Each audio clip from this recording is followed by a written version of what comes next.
Well, welcome everyone, and thank you so much for coming. I really appreciate it, and the energy here at Groundswell is just fantastic. Everybody's so willing to learn and being open to new ideas, so I'm going to throw a whole bunch of new things at you today, and hope you'll enjoy it.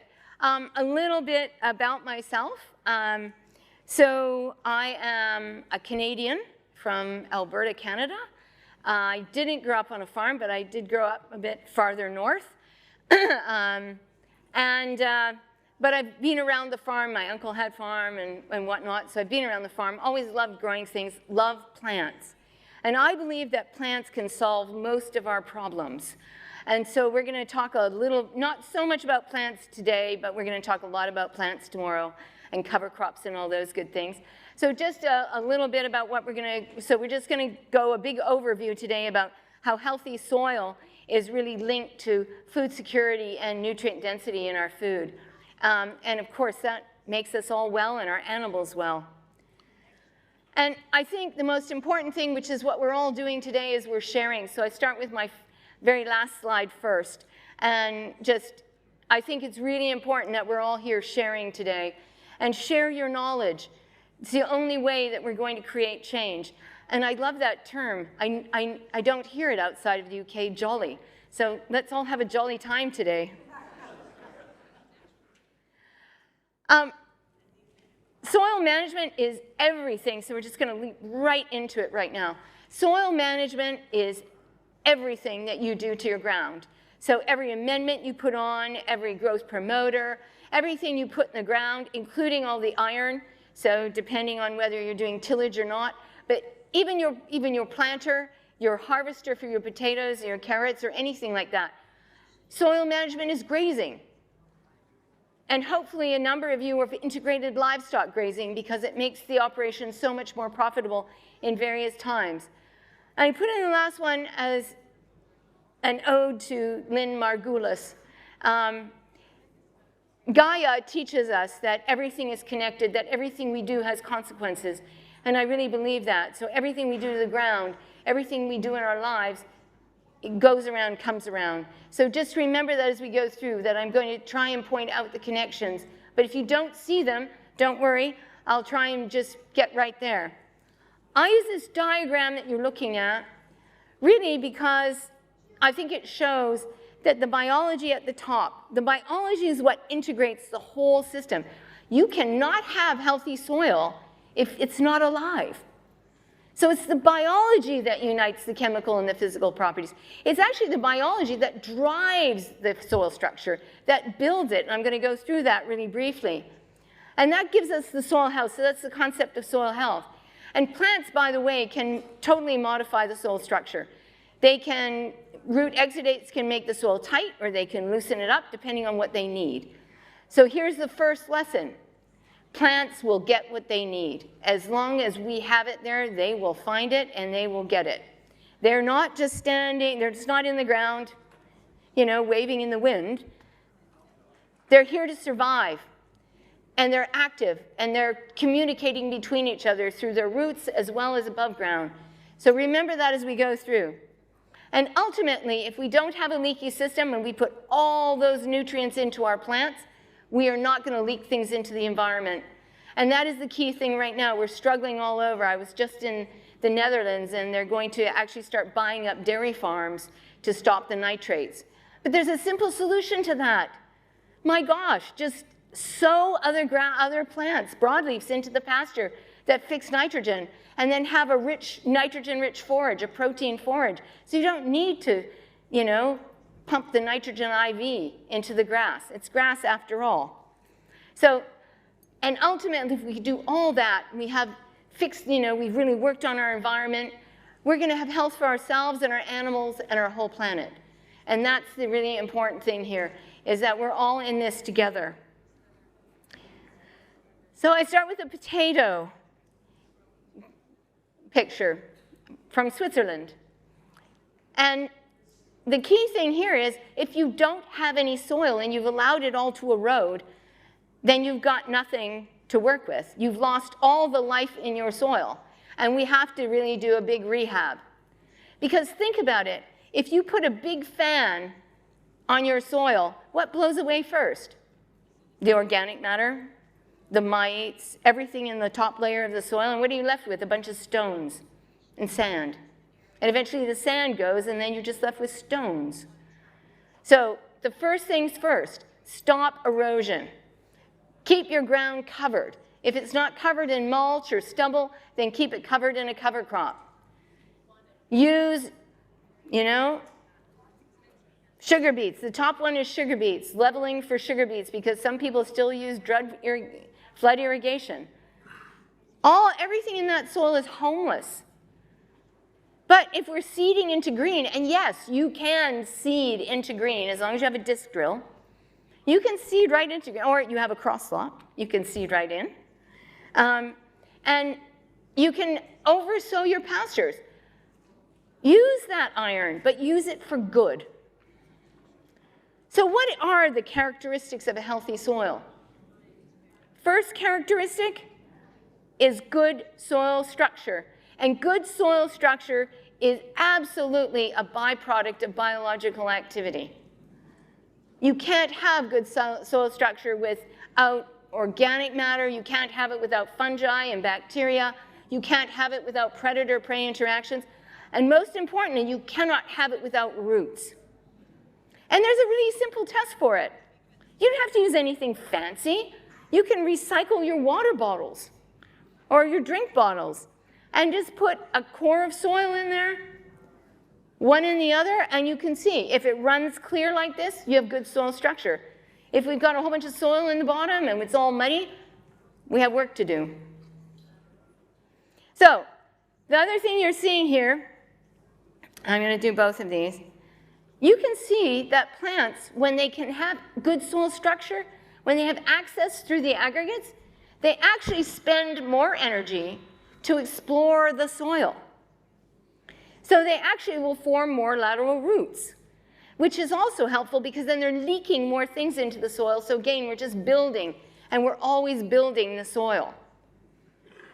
So when you start to see plants with a lot of lateral roots, you know that you've got there. You know that there's a lot of resources there for them to use, because they won't use the energy to grow lateral roots if there aren't the resources there for them to do that. And you can see in the other one that you can see we've got platy soil. We don't have good soil structure. The plant is putting all of its energy into getting its root down, hoping to find something to eat, hoping to find something nutrients to take up. So obviously it's a lot smaller because it's spending way too much energy not getting what it needs. So when we mix roots with all the soil biota, we get better soil structure, which means better water infiltration, which means cleaner water, which means we rebuild the water cycle. We get better growth because the roots can actually go down and they can explore better. More importantly, what we're all concerned about right now with the price of nitrogen and the price of fertilizer is that we have better recycling of nutrients. We have predator-prey interactions because the soil is so good in there that the protozoa can zoom around on continuous water films, and they can eat up the bacteria and the fungi and recycle them and release the nutrients into around the plants, which means that we get stuff for free. Protozoa release 45% of the nitrogen in the soil. Why wouldn't we want them to eat that up? We get more diversity of organisms, so we start to have real soil functioning. We get more decomposition, and not just above ground, but below ground. Because how do you build organic matter? Not by piling it up on top, by putting it in the ground. But I don't mean with iron, with roots, lots and lots of roots. And then the last one is we get better plant communication. Because if the plants have room to move and the roots can explore, roots can actually cross over. Mycorrhizal fungi are all touching each other, and they're all networking all the plants. And so now everybody's talking. Oh, there's water over here, there's nutrients over here, and they're moving things around. Yeah, it's not static down there. You kind of think about it. You walk around on the ground, and you're like, yeah, a bunch of plants. Well, no, they're all doing things and really busy. So right here we have, you can see on the far right, top right, that looks like a map, right? But what that is actually a CAT scan of soil that has good structure. And you can see that things can move around. They can move continuously. We call this a continuous soil pore network. And it means that everything can move. It means all the things that can't burrow can move around. We're going to have great predator-prey relationships there. The other thing I wanted you to see on the other one that's over to your left is you can see if you were a microbe, like Honey, I Shrunk the Kids, and you're all tiny in there, there's lots of room. But there's a gel around there because of the plants and the exudates, and it just creates this beautiful film so things can move around and they get fed. And lastly, that shot at the bottom is all poop, collembola poop, microarthropod poop, which contributes to the soil structure. It makes these beautiful little round peds. And more importantly, right, is that it's food for microorganisms. So the whole system is feeding on itself. John Wade talks about metabiosis, where one thing comes in, and that helps the other things come in, and then that creates a better environment, and that allows something else to come in. And before you know it, you have a beautiful community, a functioning community, a tolerant community. Soil biota is everything that lives in your soil, everything. And there's a lot in there. That's just microarthropods. And that's a handful of no-till soil, dry land soil, 300 millimeters of annual rainfall. And look what it can do. Look what can live there. Your soil's alive. You may not be able to see it all the time, but it's alive. Algae. In the spring, especially in places that are more temperate, you're going to see these algae, slimy things on the ground. They're excellent. They fix a lot of nitrogen, and they dry up into a powder, and the plants can use them. They also create a really nice crust, sometimes not so good for small seeds coming through, but a nice crust to actually stop erosion.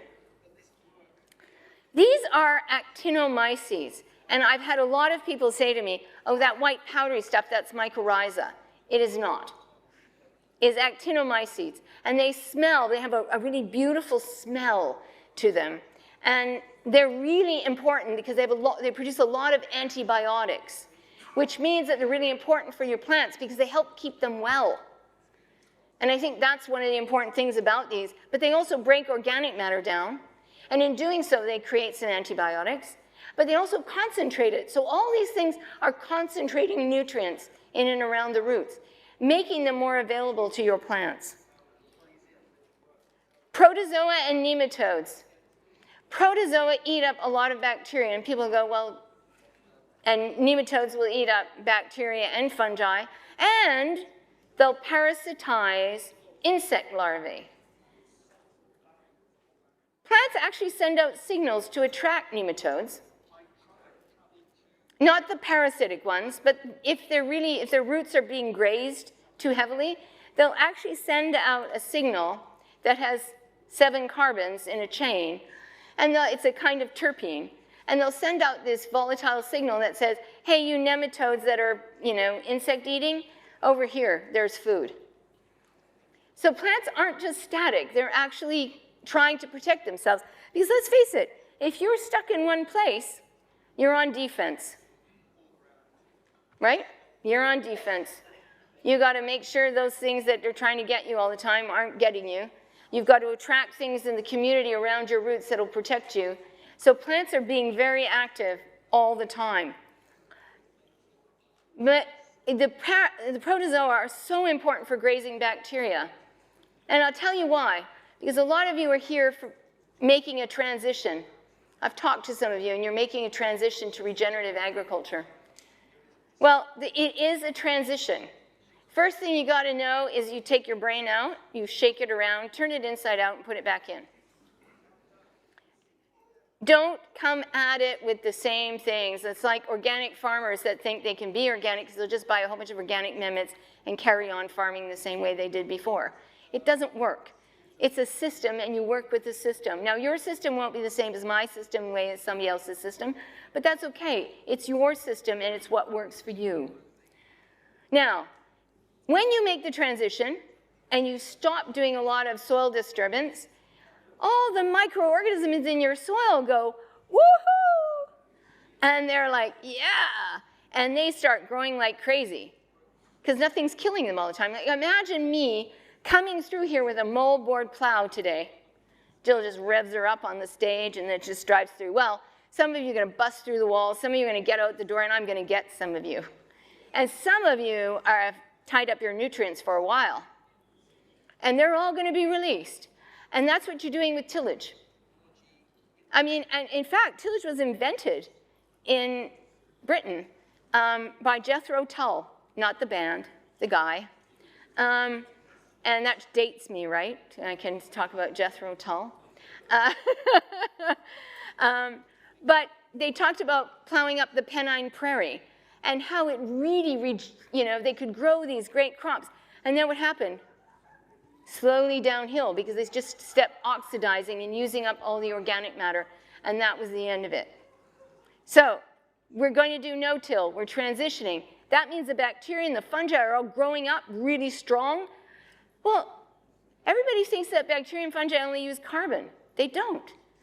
They build proteins and pyrimidines and DNA and all those things that we do. So they need phosphorus, sulfur, nitrogen, trace elements. And they're really good at growing. They can grow a whole new generation in 24 hours. So they can grow way faster than any plant. So what do? They immobilize everything. And if you don't have predators, oh, that's a problem. Because now the bacteria are tying everything up. Your plants are struggling for nutrients. So this may be the time that you are actually going to really pay attention, and you might need some extra fertilizer to get yourself through that transition. But don't worry, it will happen. These are the vogue mites and microarthropods. They are in encyclopedias. They've been on the cover of magazines. These images were done lovingly by Byron Lee, who's a scanning electron microscopist with Ag Canada. And the one with the big green antennae is an orbatid mite. They're not that color. That is the magic of Photoshop. The other one is a collembola or a springtail, and you can see the kangaroo tail. And they're the ones that hop away. Now, collembola are actually insects, but they're absolutely critical for decomposition. So actually, when you see the leaves by the trees and they're all eaten out, and all you see are the veins of the leaves, collembola have eaten out the whole interior, and they've left the veins. But they've chewed a hole in those veins. And that's allowed fungi to go in and break them down, because we can't break down anything woody without the fungi. And lastly, of the fauna, and I'm concentrating a bit on fauna here. The reason for that is that tillage actually mostly destroys the fauna. The bacteria and the fungi will survive and they'll move on. But the fauna, you'll lose all your predator-prey relationships. You'll lose the inability to actually have these recycling of nutrients. This is why sometimes people just stop and don't move on. Earthworms and enchytraeids are related. Enchytraeids are really prevalent in the soils in Europe. And they're really good at holding and concentrating nitrogen. Once again, concentrating organic nutrients so that the plants can get after them. And how can we measure? Well, once again, in my very MacGyverish kind of way, there are ways that you can measure not only the rate of decomposition on your farm, but also the amount. Bury cotton strips. Actually, cotton strip is a really old test that was developed again in the UK. And it was a standard mill, and they had the standard strip, and they had a tensiometer that clamped onto one side, and then it would pull the other side. And after you buried the strips, of course, they'd fall apart. And the amount of force it took to have them come apart was a measure of decomposition. Because cotton is a lignin fiber. And so it measures the amount of most primarily fungal activity in your soil. Now, we did find that women's underwear, even though they said they were 100% cotton, actually have a lot of nylon in them. And one of my very clever farmer friends said that I should just repurpose them. Okay, so in the end, Soil biota drive decomposition. They drive everything that goes on in your soil. You start seeing mushrooms in your field, you know that you're getting there. That's a big step. You start seeing mushrooms growing on the old organic matter, you know that your system is firing on all cylinders. You are cooking with gas. And you know when you start seeing the rain coming in, and there's no puddling and no ponding and nothing's running off, and you're not getting these great ditches in your soil, you know that your soil is functioning. So let's get down to the root of the matter. And when I say the roots, this is about growing a lot of roots. Sure, we need above ground because we need our cash crops and whatnot, but we need what's below ground too. We can't build organic matter quickly enough if we don't get roots in the ground. What you're seeing on your extreme right is the root of a faba bean that's been grown with durum wheat. A lot like actually the field out there where they've got faba beans in the wheat. And then the root of a faba bean. Faba beans they grow small tops at first, and they probably have 3 to 4 times more root matter when they're very young. And they fix a lot of nitrogen. They're great plants for putting in cover crops and companions. The rhizosphere is absolutely the most biologically active part of the soil. It's the soil that is attached to the root, the soil that has influenced the root, and it's the root itself. And the roots can affect things. The plants, so when the roots change exudates, they can make the soil tighter, or they can loosen up the aggregates.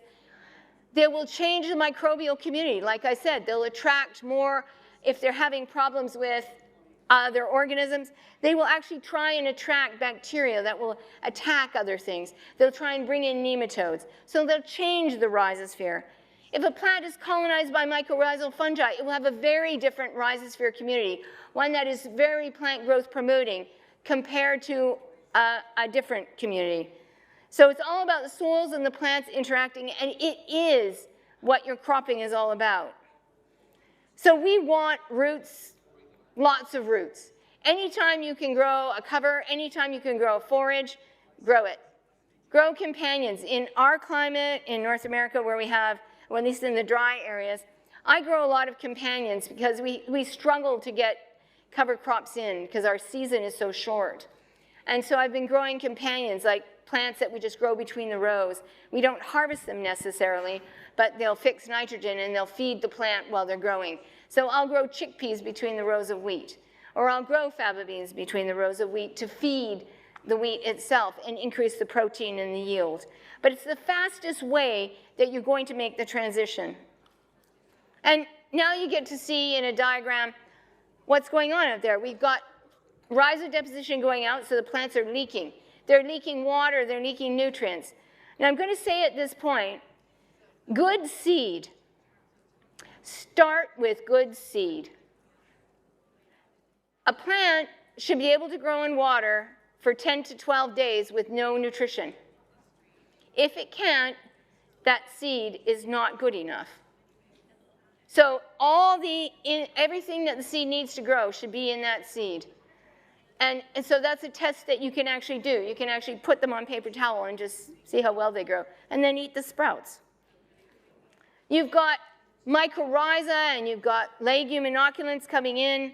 You've got plant growth promoting substances that are being produced around the root. Now that's because if you need on the root, you want more root exudates, then you want the plant to grow more roots. You want it to grow lateral roots. On the other hand, you've got all these pathogens sitting around, and they're going, we need the root to slow down because we're not very fast, we're not competitive. Most of your pathogens, plant pathogens, are not competitive.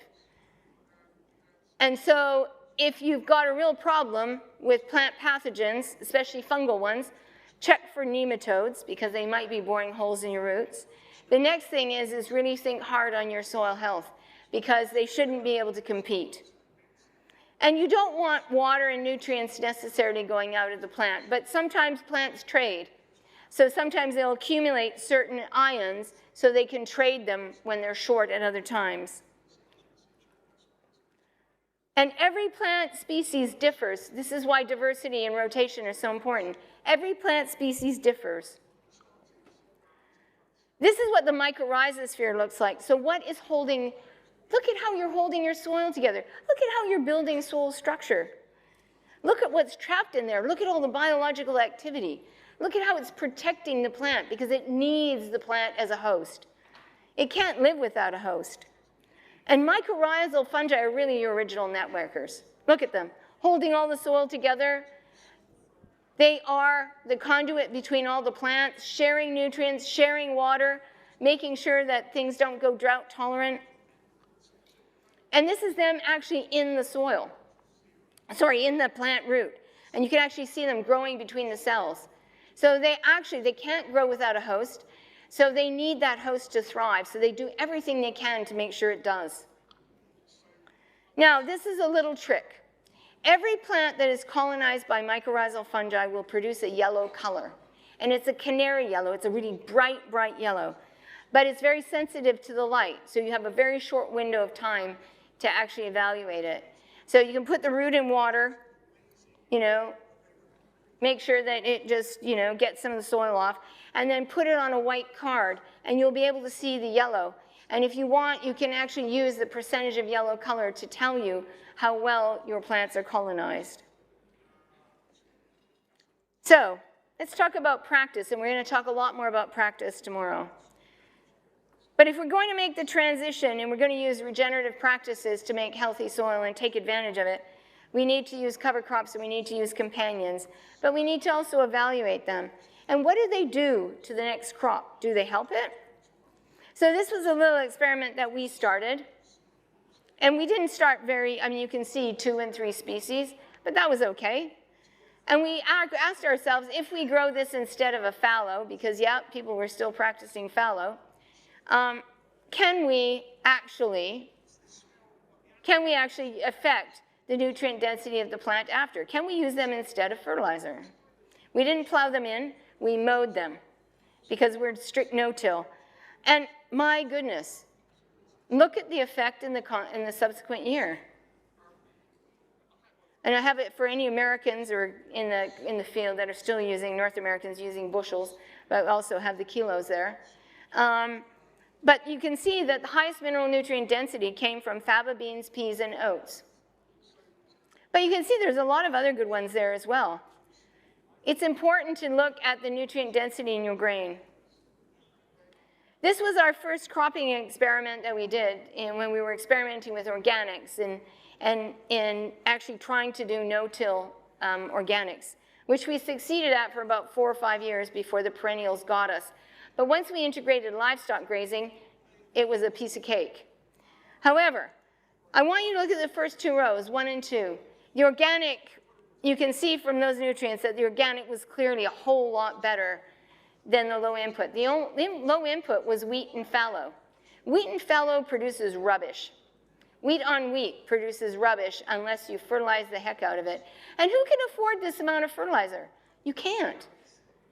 Okay, wheat prices are pretty good right now, so maybe we can, but it's all proportionate. Nitrogen's up, fertilizer's up, wheat prices are up. Probably we might have we might end up netting out, The last one, 7, is just continuous wheat with full inputs. So you can see we can do pretty well by fertilizer. We can get there. But look at 5 and 6. 5 and 6 both come out almost the same.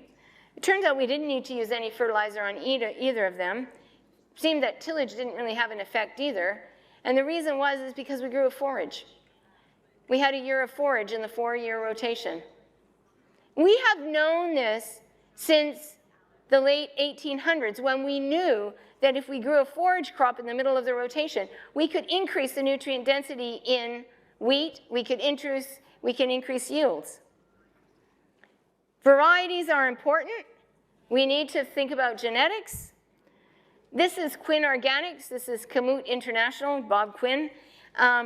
We grew 82 different varieties of wheat, and we grew them in the same soil, the same 3 years, and then the nutrient density in the grain was dramatically different for each one of them.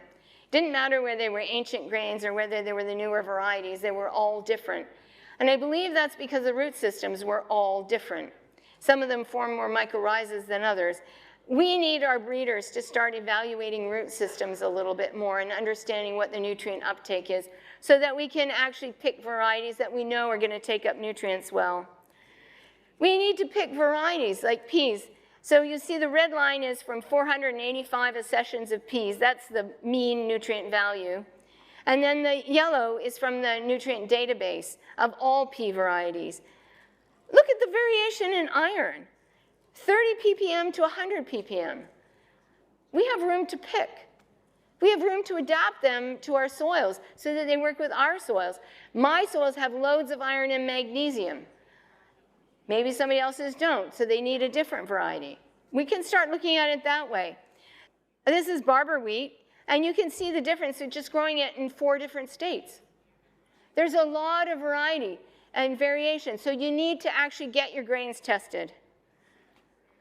Now in 2000, everybody thought we had moved beyond food scarcity, and I agree with that. I'm not worried that we can't produce enough food. I know we can. We just need the politicians to stand aside. And that's all I'm going to say there. This brings me to my new company, Audacious, where quality matters. And we've taken this whole idea of actually looking at the relationship between how we grow things and the nutrient density in the end and health. And I'm working with an amazing team of men. Dr. Ian Hunter from MIT, who is an inventor, an extraordinary inventor. And so we're building handheld instruments. Instruments that we can put in your hands. So you can differentiate your food. So you can know what's in there before you even start. So if you're selling to a baby food producer, you know if you have a problem with heavy metals, and you know how to market your grains. You can differentiate your own food. You can differentiate your beef. Amino acid profile from fermented and fresh carrots. Fermentation, kombucha, things like that. It releases a whole bunch of different amino acids. And amino acids are really critical. If you're feeding animals, you actually think about free amino acids, right? Because you don't have to use the energy then to build proteins. Why don't we think about that for ourselves and start eating free amino acids so we can build proteins and rebuild our bodies really easily? When we ferment things, we actually build up a lot of isoleucine and leucine, which is a really important amino acid. And the other one we build up is histidine, which is another one for fighting diseases and inflammation. And I promised people here that I would talk a little bit about pasture. I didn't want to leave out our grazing friends. These are my black beauties. These cattle are lovingly bred by Mark Lording and his family at 3 Bar Ranch in Kansas. They are small. I can look them in the eye. Mostly Angus, as you can see. They have been selected to be resistant to flies. They have been selected for drought resistance, and they have been selected to be small so that they are efficient, because you know, it doesn't matter how big you are, you can only take so many bites a day. And so we're looking at this in a whole new way. These are all used to high-density stock grazing. We move them. They calve on the pasture really easily. They all come from tender 10. They all are from easy calving bulls. So then we start looking, well, how can we differentiate grass-fed? Because obviously with my ranch, I feed everything on grass, and I finish everything on grass. So I'm like, well, I need a market for this, and I'm out in the middle of nowhere. So what about grass-fed versus a total mixed ration? In this case, the total mixed ration is mostly hay. You can see that I'm creating a different flavor profile in the fat. Totally different. All those green big bars, they create different flavor profiles. It tastes different. And that's part of the issue, is people are used to tasting nothing. And all of a sudden they get tasty. And they're like, whoa, hits me in the face. But tasty also means more about nutrition. And we need to get that through our heads. It's more about nutrition. You can taste antioxidants. You can taste the flavors. Better practices. Let's look at all the other things that we're doing. Let's put sheep between the orchards. Food security. It's not just about abundance. Are we just growing a bunch of empty calories, or are we actually growing things that are good for us? Let's grow things that are good for us. Let's forget the leaky system and get going. We can have abundance with a lot less and a lot less water when we have good soil. When we can have good organic matter in our soils, we can hold water. We can hold 90% of the water. I get to a point one day where I can say, when somebody, my neighbor, asks me, how much rain did you get? I can say, I got it all. Quality. We need to start looking. All our quality metrics are based on calories and energy. Let's look at them based on nutrient value, so that we're eating good food and we're producing good food and we can market our good food. We know we can do it. This is an experiment where wheat on wheat on wheat, but it's after an alfalfa experiment.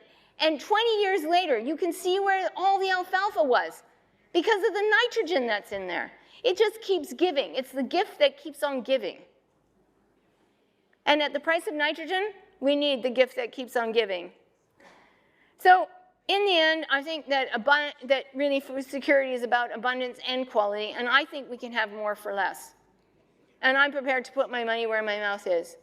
And, you know, that's the company that we founded, is about understanding nutrient density, trying to get farmers, these instruments into the hands of farmers so that we're making more money at the farm gate, and we're showing, instead of giving subsidies to the farmers who aren't doing a good job, who aren't protecting the environment, let's really showcase the people who've made the transition, the people who are doing a good job, and let everybody else live up to their expectations. This is Blue Hill Restaurant in Stone Barns, New York.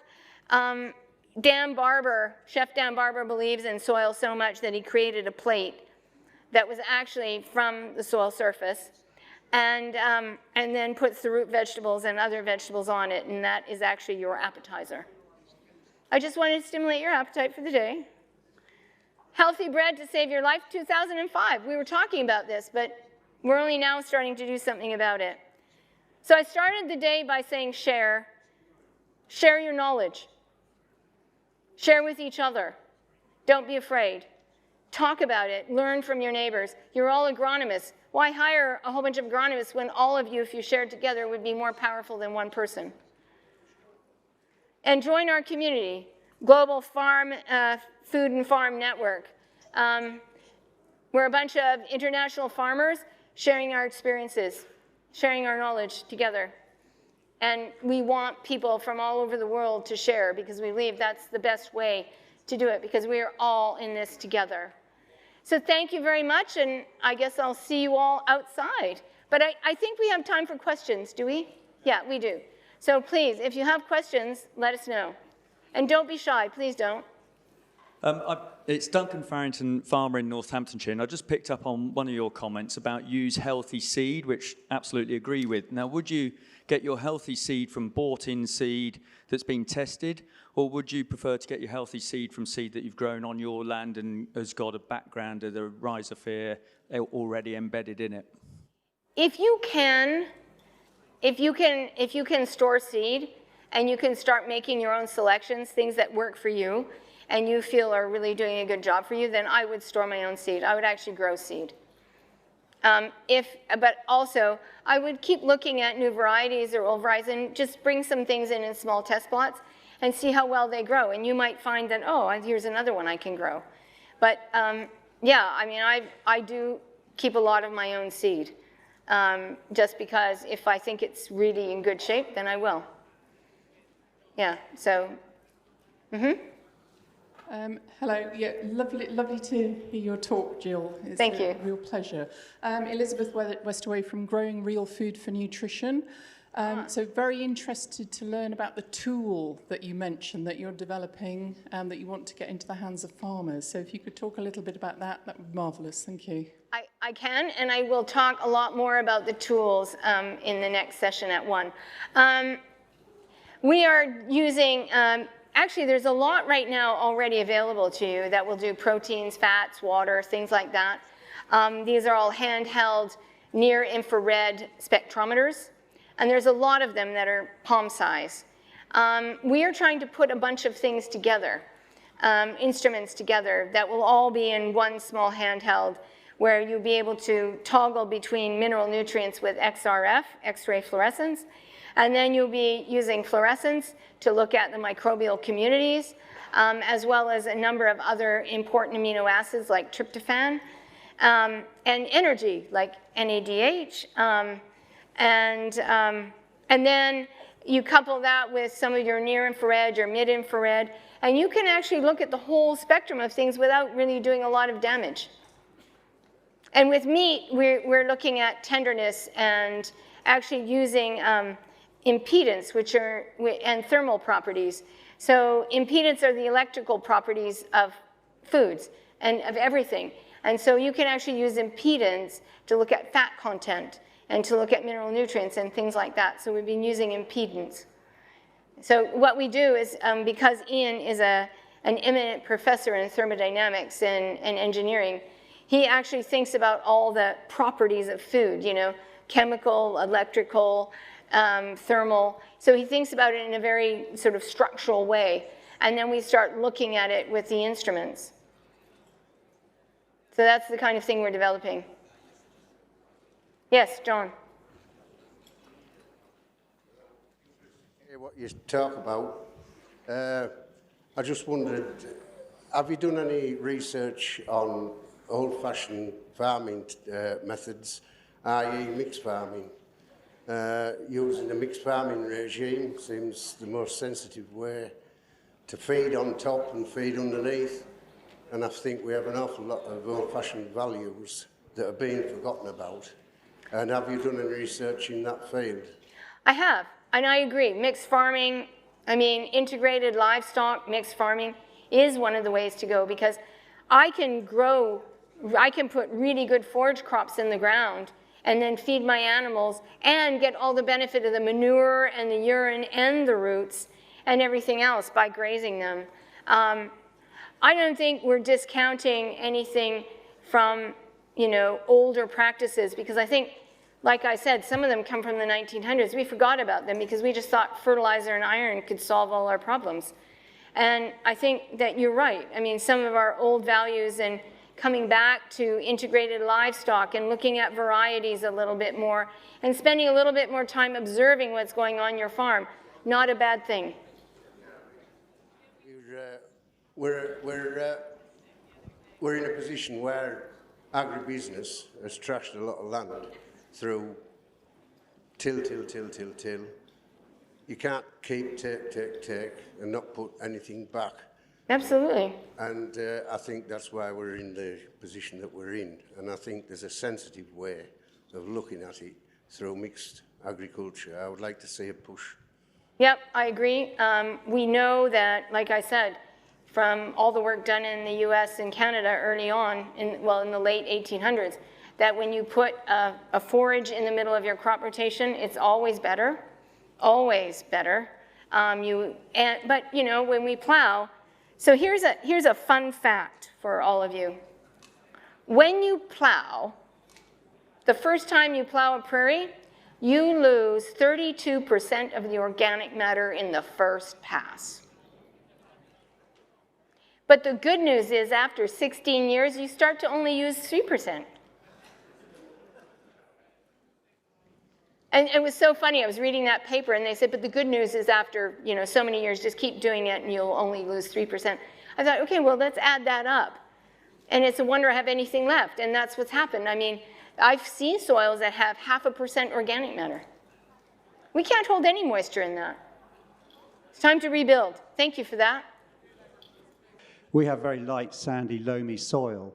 Would you agree that it's much harder to build up soil organic matter in that sort of soil than in a sort of heavier, richer soil, stronger soil? And do you have any solutions? I mean, we're doing cover cropping, we're integrating sheep and such like into the arable rotation. Sandy soils are hard. So are hard clays. Both of them are tough to get organic matter into. But sand, what most people, and sand and clays have a lot in common because they both can be compacted very easily. And most people don't think sand can be compacted, but it compacts very, very easily. You need different cover crops than somebody on the clay. So you're looking at the woody residues. So you're going to want to be growing more lucerne or alfalfa. You're going to need the big woody roots in there, you really are. So if you can put in a ley, you know, every so often, it's going to serve you really well. And you're going to want, you don't want things that decompose really quickly. You want to slow things. You need things to speed up. You need them to, the organic matter to stay in the ground a little longer so you can really aggregate some of the sands. So you want to be looking at things that have a more woody root and not like these radishes that disappear like that and whatnot. You need something that's a bit more woody, a lot more fibrous. And I would look even to grasses, some of the grasses for your covers. Yeah. Jill, thanks a lot for that talk. It was really interesting. You briefly touched in it on no-till, obviously the benefits of that. However, in this country, there are some exciting developments happening, but broadly speaking, without tillage, clearly most people are having to resort to using glyphosate and or other means to be able to establish a viable crop.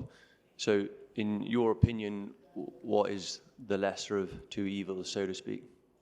I'm glad we got the glyphosate question. You know, I've been working really hard to rid myself of all pesticides and still do no tillage. And the way I do that is with plants. So it's quite funny. You know, I hear people say, you know, and my young farmer who is working on the farm right now, and he's like, I think we need to spray. And I said, well, you know, first off, you have to get control of the weeds. If things are really bad, get control of them and then start. So I'm not going to tell somebody not to get control of it and start. Sometimes we have to start from a spray and work onward. But like I grow a lot of things between the rows. So I'll grow chickpeas and lentils and things like that between the rows of my wheat. It will feed my wheat nitrogen. I mean, I'll yield 3,000 kilos a hectare on 400 millimeters of water. But I'll yield protein. I've never grown anything that was less than 14.5% protein. And still, I've only used starter fertilizer. So, and when I grow the legumes, I can't use a herbicide, can I? And everybody goes, well, what do I spray? I said, that's the whole idea, you don't. What? I don't spray. Oh, I can't do it. Why? Because the weeds will get hold of it. But really, will they? If I grow a big enough canopy and I close in everything, do I really get weeds? Oh, I could see them underneath there, but they don't cause a problem. I don't get diseases, and then I don't have the same problem with bugs. So I think there are ways to do that, and I encourage people to explore that a little bit more. I'm not saying never use a chemical because, and that's the reason I'm regenerative and not organic, is because I have to send my kid to university. I have to live. If a grasshopper plague comes and I'm going to lose everything, I'm going to spray them out. I mean, I don't want to. I would never want to use an insecticide, but I'm not going to martyr myself because I still have to live. So, I mean, I'm very practical that way, but I'm really trying hard not to use chemicals.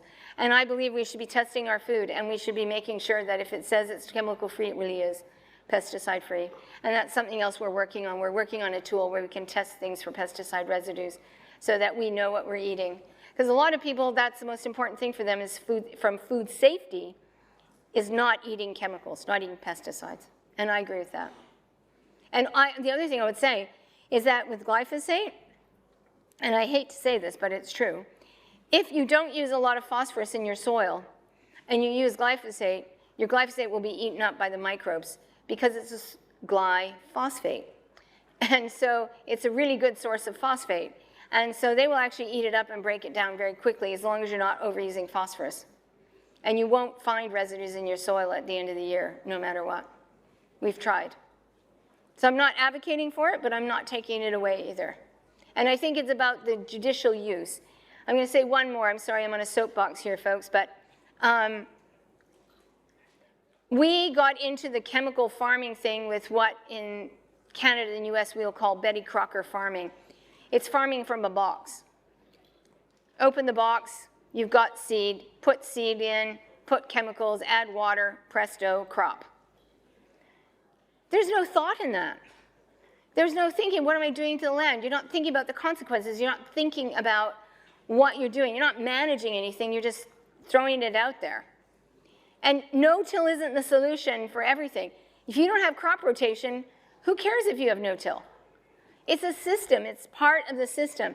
You're doing no-till or you're minimizing the amount of tillage so you can have a biological system, so you can improve that system. You're not doing it, you know, you're doing it for other reasons too, but I mean, mostly from my perspective, I'm just building a habitat with the no-till. And then I need to use crop rotation to solve all of my other problems and diversity. So that's a long answer, I'm sorry, but. And integrate livestock if you can. They'll solve a lot of your weed issues. Okay, are there any other questions, or is everybody just so hot they need to get out of here? I know, I've got blown a lot of hot air. I think that's it. All right, thank you very much, everyone.